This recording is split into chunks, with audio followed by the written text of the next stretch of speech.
Hi எல்லாருக்கும் வணக்கம். நம்ம இன்றைக்கி நம்மளுடைய கற்க எழுத சேனலில் என்ன பார்க்க போகிறோம் அப்படின்னு பார்த்தீங்கன்னா, 6th ஸ்டாண்டர்ட் ஃபஸ்ட்டு டேர்மில் இருக்கக்கூடிய இயல் 2ல் உள்ள விரிவானம். கிழவனும் கடலும் நுழையும் முன். மனிதன் இயற்கையோடு போராடி கொண்டே இருக்கிறான். மனிதன் இயற்கையோடு போராடிட்டே இருக்கான்.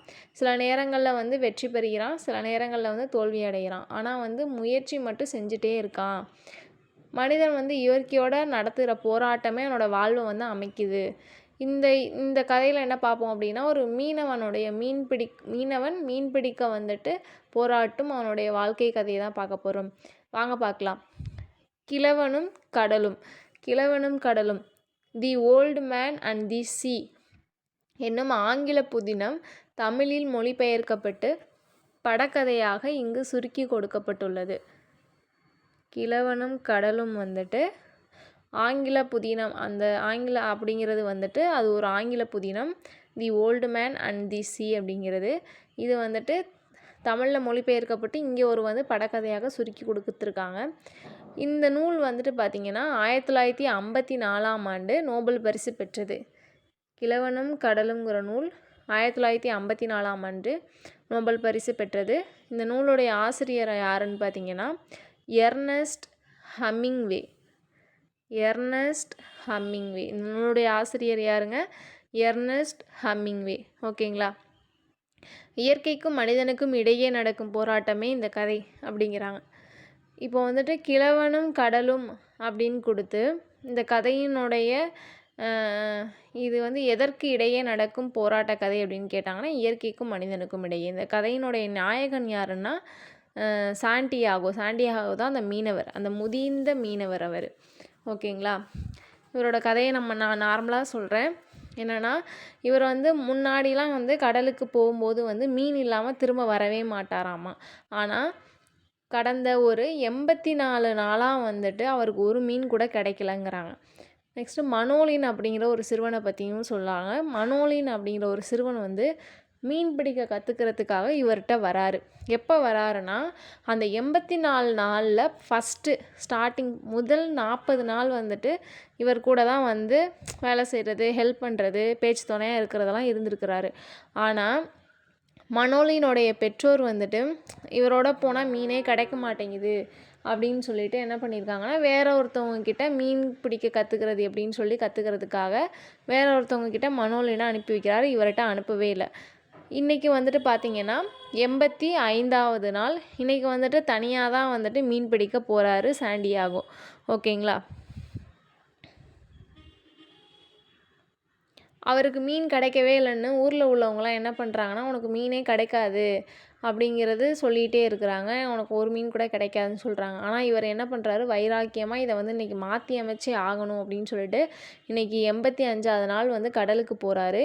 ஈவினிங் டைம், அதாவது இருட்டாகிறதுக்கு முன்னாடி, சூரியன் மறையிற டைமில் கடலுக்கு போகிறாரு. தூண்டியில் போட்டு வெயிட் பண்ணிகிட்ருக்காரு.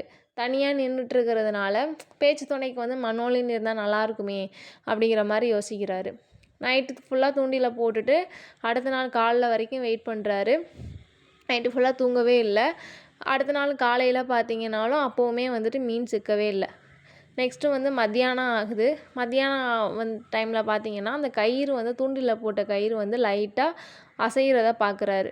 அப்போ மீன் சிக்கிருச்சு அப்படின்னு நினச்சிட்டு என்ன பண்ணுறாருனா, அந்த மீனை இழுக்கிறாரு. அந்த மீன்கிட்ட சொல்கிறாரு, நான் உனக்காக சூற மீனை போட்டு வச்சுருக்கேன், வா வா சாப்பிடு அப்படின்னு சொல்லிட்டு இழுன்னு இழுக்கிறாரு.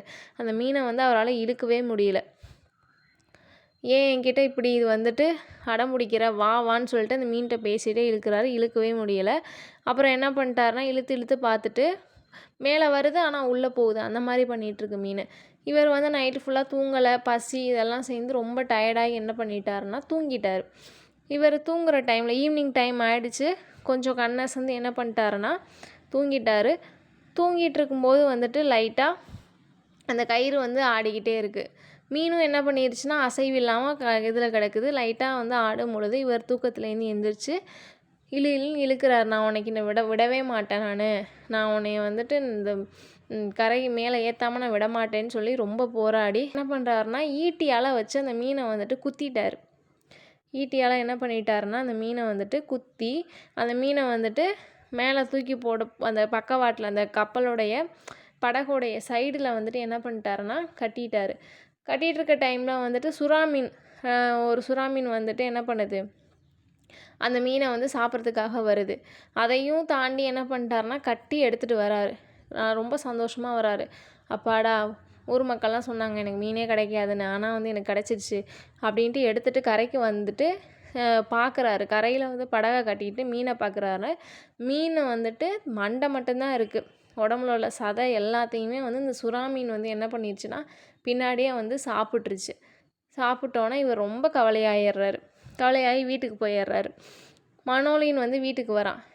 வீட்டுக்கு வந்து தாத்தாவை பார்த்துட்டு, நான் பார்த்தேன் நீங்கள் மீன் பிடிச்சது எது அந்த எலும்போடு கிடக்கிற மீனா அப்படின்னு சொல்லி கேட்கும்போது, ஏன் தாத்தா நீங்கள் வந்து ரொம்ப விடாமுயற்சியாக அதை பண்ணியிருக்கீங்க, அது எவ்வளோ பெரிய விஷயம் அப்படின்னு சொல்லி மனோலின் வந்துட்டு தாத்தாவை பாராட்டி, நானும் இனிமேல் வந்துட்டு உங்கள் கூடயே மீன் பிடிக்க வரேன், உங்ககிட்ட வந்து நிறைய கற்றுக்க வேண்டிய விஷயம் இருக்குது அப்படின்னு சொல்லியிருப்பான். இதுதான் வந்துட்டு இதோடைய கதை. ஓகேங்களா? இதில் மெயினான விஷயம் என்னென்னு பார்த்தீங்கன்னா இதுதான். சொன்னேன் இல்லையா, 1954ஆம் ஆண்டு நோபல் பரிசு பெற்றது இந்த நூல். இந்த நூலோடைய ஆசிரியர் யாருன்னா எர்னஸ்ட் ஹம்மிங் அப்படிங்கிறவர். ஓகேங்களா? இதுதான் இதில் வந்துட்டு மெயின் விஷயம். ஓகே, இந்த வீடியோ பிடிச்சிருந்தா லைக் பண்ணுங்கள், ஷேர் பண்ணுங்கள், கற்க சேனலை சப்ஸ்கிரைப் பண்ணுங்கள். தேங்க்யூ.